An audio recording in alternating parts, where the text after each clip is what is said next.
किसान भाइयों नमस्कार। सोशल मोटिवेशन चैनल में आपका स्वागत है। इस चैनल में किसानों से संबंधित उनके लिए लाभदायक वीडियो लगातार बनाए जाते हैं एवं किसानों के हित में प्रसारित किए जाते हैं। आज का वीडियो है ग्राफ्टेड बेरों की खेती के बारे में। किसान परंपरागत खेती को छोड़ करके विभिन्न प्रकार की अच्छा उत्पादन देने वाली लाभदायक खेती करना पसंद करते हैं। उसी श्रृंखला में ये वीडियो तैयार किया गया है। यदि आपने अब तक चैनल को सब्सक्राइब नहीं किया है तो अवश्य कर लें। इसी तरह के वीडियो और भी इस चैनल पर आते रहेंगे। तो शुरू करते हैं बिना किसी देरी के। ग्राफ्टेड बेर बहुत प्रकार के होते हैं। इनकी बहुत प्रकार की किस्में होती हैं, परंतु विशेष प्रकार की 3 किस्में जो कि सभी प्रकार की भूमि में हो जाती है और अच्छा उत्पादन देती है।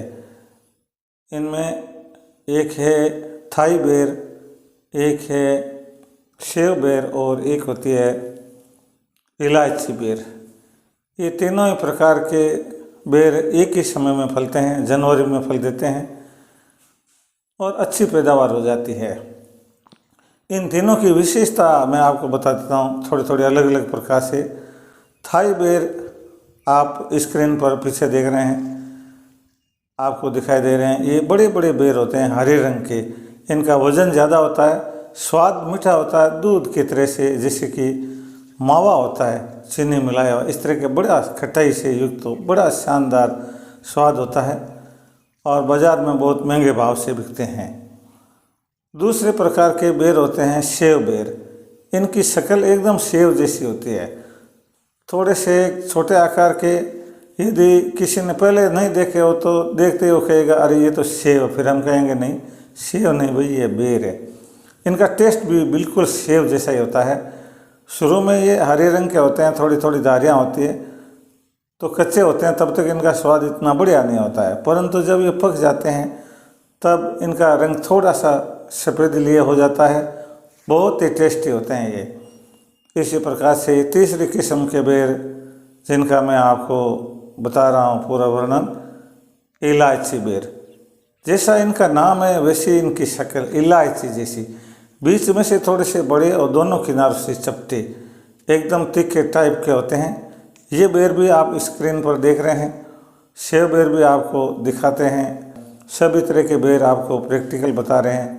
किसान भाइयों, मेरे बेरों की खेती की हुई है। करीबन 1.5 बीघा भूमि के अंदर 200 से ज़्यादा बेर के पेड़ लगे हुए हैं। उनको 3 साल हो गए हैं।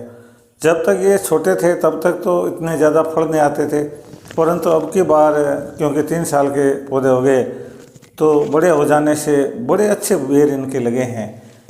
आपको मैं सबको बारी बारी से नाम के साथ में स्क्रीन पर दिखा रहा हूँ।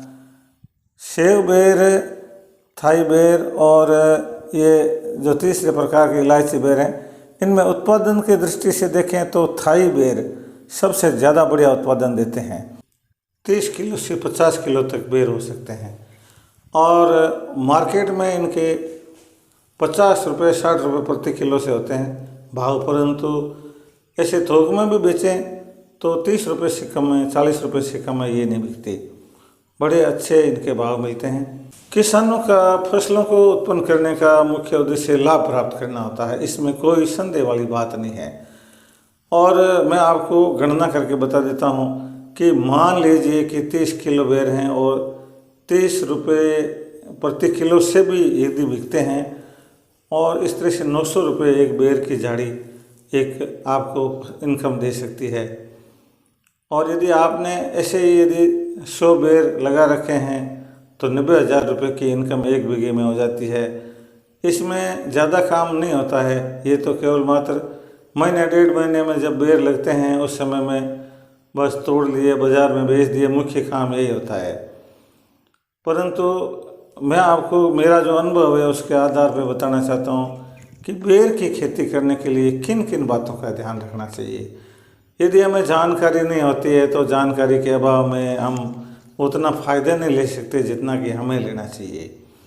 तो मैंने 3 साल के दौरान क्या अनुभव किया है ये कि एक तो बेर की खेती में पानी देने की ज़रूरत पड़ती है।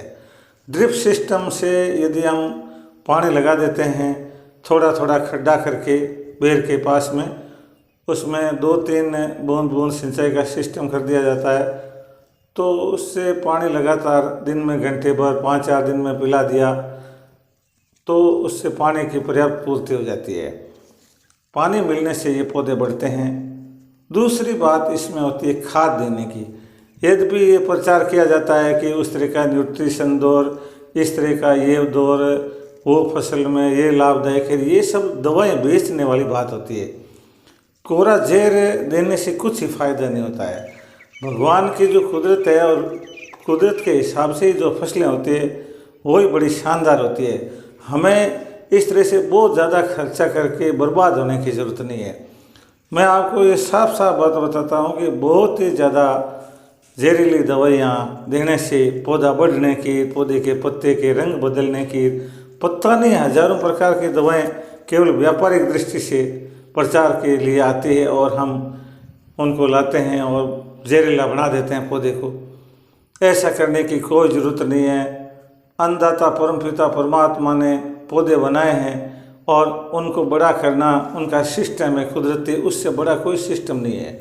आप गाय का गोबर है, भैंस का गोबर है, बकरी की मेंगनी, जो भी कोई है, 2 तगारी भर के उसमें डाल दीजिए खड्डे में, पास में बेरड़ी के पास में, झाड़ी के पास में, और उसमें फिर पानी डाल दीजिए।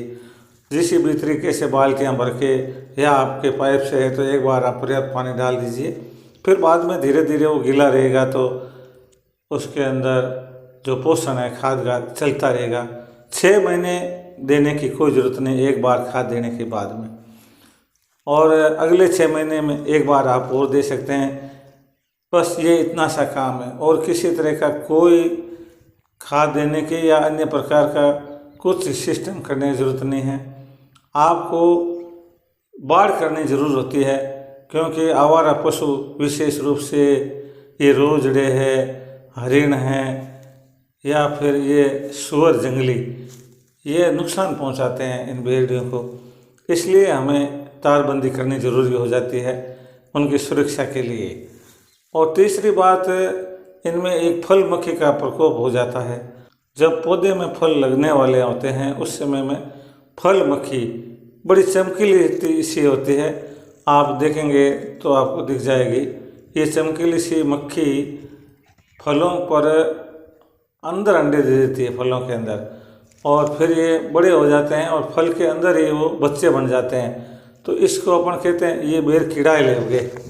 आप देखते हैं कुछ बेर होते हैं तो ऊपर से बढ़िया है, पर अंदर से जब उनको खाने के लिए खोल लेते हैं तो बिल्कुल ही सड़े हुए निकलते हैं और कीड़े निकलते हैं। वो फल मक्खी के कारण से होते हैं। इसलिए फल मक्खी का इलाज हमें ज़रूरी करना चाहिए। उसका इलाज ये है कि कीटनाशक आप दवा की दुकान से ले सकते हैं। एक बार जब फूल लग जाते हैं बहुत सारे, और फूल लगने के बाद में फिर छोटे छोटे बेर बनने शुरू हो जाते हैं, ज़्यादातर बन चुके होते हैं उस समय में। ऐसे नहीं है कि भाई फूल लग रहे हैं और आप दवा छिड़क दें तो फिर फूल मुरझा जाएंगे दवा से। बेर लग चुके होते हैं, फिर बड़े होने वाले होते हैं, उस समय में एक बार दवाई छिड़क देते हैं। उसके बाद में फिर महीने भर बाद, 15-20 दिन बाद 1-2 बार, बस 2 बार बहुत है। बार बार इसे नहीं 15-15 दिन से 10-10 दिन से छिड़काव करते जाओ। इस तरह से फिर बेर बिल्कुल ही जहरीले हो जाते हैं, किसी काम के नहीं रहते। इसलिए ये आपको ध्यान रखना है। मैंने इस बार केवल मात्र 2 बार छिड़काव किया था कीटनाशक का, और मेरे जो फल हैं बेर के बिल्कुल एकदम ताज़े हैं, एक भी कीड़ा नहीं है, एकदम खाने लायक है। देख करके दिल बाग बाग हो जाता है। तब मेरे विचार आता है कि हाँ भाई, ये मेरी जानकारी है, मेरे तक नहीं रहनी चाहिए, किसान भाइयों तक जानी चाहिए, क्योंकि जानकारी ही बड़ा धन है। आपको जानकारी मैंने दी है, आप उसके अनुसार खेती करेंगे तो आपको बहुत मीठे मीठे फल मिलेंगे, बहुत ही लाभ होगा, आपकी आर्थिक उन्नति भी होगी, आप समृद्ध किसान बन जाएंगे। धन्यवाद।